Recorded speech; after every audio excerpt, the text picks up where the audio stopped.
Cerno, une anti-enquête, 8e épisode. Notre société aime les corps jeunes. Le mal existe. Les anciens occupants de mon appartement m'ont raconté qu'un serial killer avait habité dans l'immeuble. Oui. Ils étaient deux. Ah ouais, ils étaient deux. Thierry Paulin. Jean-Thierry Mathurin. Il y a eu à une époque toute une série de meurtres. De crimes presque de masse. Le tueur de vieilles dames a alimenté une véritable psychose. Je me lance dans une enquête. Il était fragile, il était perdu. Non, je connais pas du tout cette dame, j'ai jamais entendu parler d'ailleurs. On verra bien où cette histoire me mène. Donnez-vous le temps. Non, il n'y a aucune raison de parler de ça sans arrêt.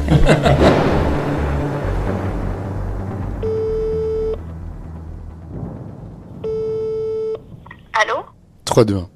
La Goutte d'Or, dans les années 50, c'était un ghetto, c'était la misère.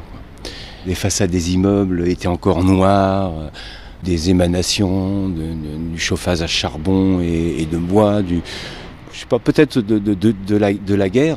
Enfin, c'était un quartier très pauvre, très miséreux. À savoir qu'à cette époque-là, il y avait encore ce qu'on appelait des maisons closes, enfin des bordels. Et le samedi, vous aviez dans la rue Charbonnière, rue de la Goutte d'Or, des portes d'entrée d'immeubles, de petits immeubles très, très pauvres, où vous aviez des queues de maghrébins qui allaient jusqu'à là-bas. Ils attendaient pour pouvoir assouvir leurs besoins naturels. Et vous étiez enfant ? Ah oui. J'avais pas trop conscience de ce que c'était. Je voyais des gens qui faisaient la queue. Bon, je le savais. Je le savais, mais bon, moi, c'était pas mon souci, c'était pas mon problème. Moi, j'étais un enfant de la rue, je passais, et puis je vivais dans ma dimension d'enfant. C'est tout. Et vos parents ? Moi, j'ai pas de parents, j'avais qu'une mère. Qu'une mère ? Ouais, qu'une mère. Mon père, il était mort. Et il avait été enterré dans le cimetière juif d'Oran quand j'avais 7 ans, 7-8 ans. Voilà. Je m'en souviens. Je m'en souviens. Mon père, c'est quelqu'un du milieu. C'était quelqu'un du milieu qui avait mis ma mère sur le tapin pendant 15 ans. Vous voyez ? Donc moi, je sors de ce milieu-là, quoi. Et du milieu parisien, quoi. C'est-à-dire des proxénètes, etc., de la rue Saint-Denis. Je suis un enfant de voyou. Hein ? Donc moi, j'avais qu'une maman.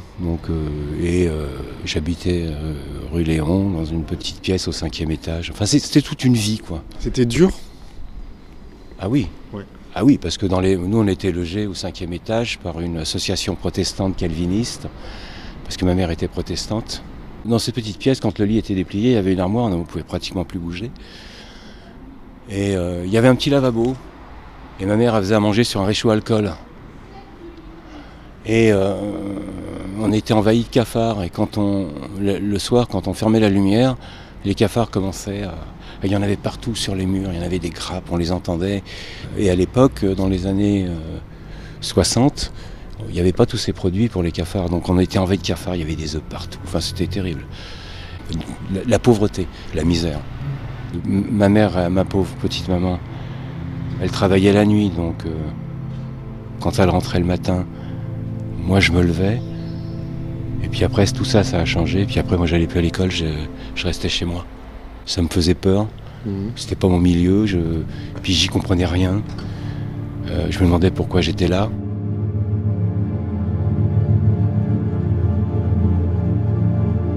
Et du coup, qu'est-ce que vous êtes devenu après ? Un marginal. Un marginal ? Oui, marginal. Vers 14 ans, étant donné que j'allais plus à l'école, voilà, donc j'ai traîné dans la rue. Et étant donné que j'étais un enfant livré à lui-même dans la rue et qu'il y avait un gars dans le quartier, un curé, qui était passé, qui s'occupait des blousons noirs, qui s'appelait Jean-Marc Stégère. Et ce gars-là, je l'ai rencontré.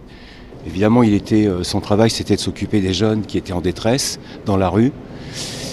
Et il m'a repéré parce que j'avais sûrement quelqu'un j'avais une histoire très compliquée déjà. Et étant donné que personne ne pouvait m'approcher, dès qu'on commençait à s'approcher de moi, je me reculais. Ah, parce que là, vous vous reculez un peu quand je vous Oui, non, mais c'est parce que... Oui. Vous étiez un petit peu sauvage comme ça. Ouais, parce que j'avais été victime d'un pédéraste quand j'étais gosse. Donc, voilà, donc je rencontre ce curé à 14 ans. Il me prend en charge. Par ma mère, il découvre mon histoire. Et il me prend en affection. On me fait rentrer, étant donné qu'il est catholique, on me met dans une école rue Truffaut, une école catholique. Et là, dans l'école catholique, je suis dans la classe du directeur. Je passe mon temps à dormir et à fumer des cigarettes dans la classe. Tous les élèves me regardent. Et le directeur dit « laissez-le tranquille ». Et là, je sors de l'école et je commence à rentrer en apprentissage. J'ai fait plein d'apprentissages, électricité, plomberie, j'ai fait plein de choses. Et puis donc, après, j'ai fait de la peinture. Et le premier appartement dans lequel j'ai été, c'était l'appartement de Brigitte Bardot, dans les années 70. Enfin, c'était un grand appartement qui se situait au Trocadéro, juste au pied de la Tour Eiffel.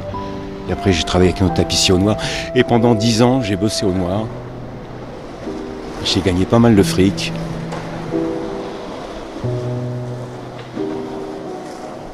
Ce quartier, dans les années 60, c'était un quartier populaire. Vous voyez, alors il y a des immeubles, évidemment, comme celui que j'habite, là, où était le beau, là ? Oui, celui-là. Où étaient logés des instituteurs, la classe moyenne. C'est beau, hein, cet immeuble. Oui, du début du siècle, oui. C'est un immeuble en briques rouges. La vie, c'est quelque chose qui est magique. Il y a des choses qui se passent dans la vie qu'on ne contrôle pas, des concours de circonstances qui sont parfois hallucinants, qui sont surnaturels même, qui fait que j'ai pu acheter ce truc-là. Qu'est-ce que c'est la vie pour vous ? La vie pour moi, c'est quelque chose de fascinant, de merveilleux, mais de très très dur. De très très dur. Malgré tout ce que j'ai vu, j'ai fait 2 tentatives de suicide quand j'étais gosse, à l'âge de 7 ans, 8 ans, par défenestration, parce que j'étais tellement malheureux. Ouais. J'ai vécu des trucs très très durs. Et malgré tout ce que j'ai vécu, je remercie mon père et je remercie ma mère de m'avoir donné la vie.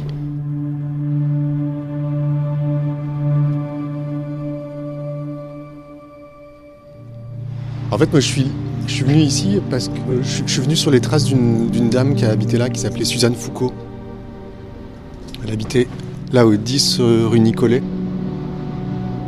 Qui c'était cette dame ? C'est une dame qui vivait là, en fait, je sais pas qui c'était. Mais je sais qu'elle a été assassinée ici, au premier étage. Et est-ce que Thierry Paulin, ça te dit quelque chose ? Comment il s'appelle ? Thierry Paulin. Ça ne me dit rien du tout. Je sais pas. Thierry Paulin, c'était l'assassin des vieilles dames, il en a tué beaucoup. Peut-être une vingtaine ou une trentaine. Tu parles de l'Antillais ? Oui. Thierry Paulin et Jean-Thierry Mathurin. Ils étaient 2. Oui, je me souviens, oui, de cette histoire. Ouais. Ils ont tué là leur 3e victime. Ouais, ouais. J'ai entendu parler de ces deux criminels. Toi, tu les as jamais croisés ? Si ça se trouve, oui. J'ai une très grande fascination pour les serial killers.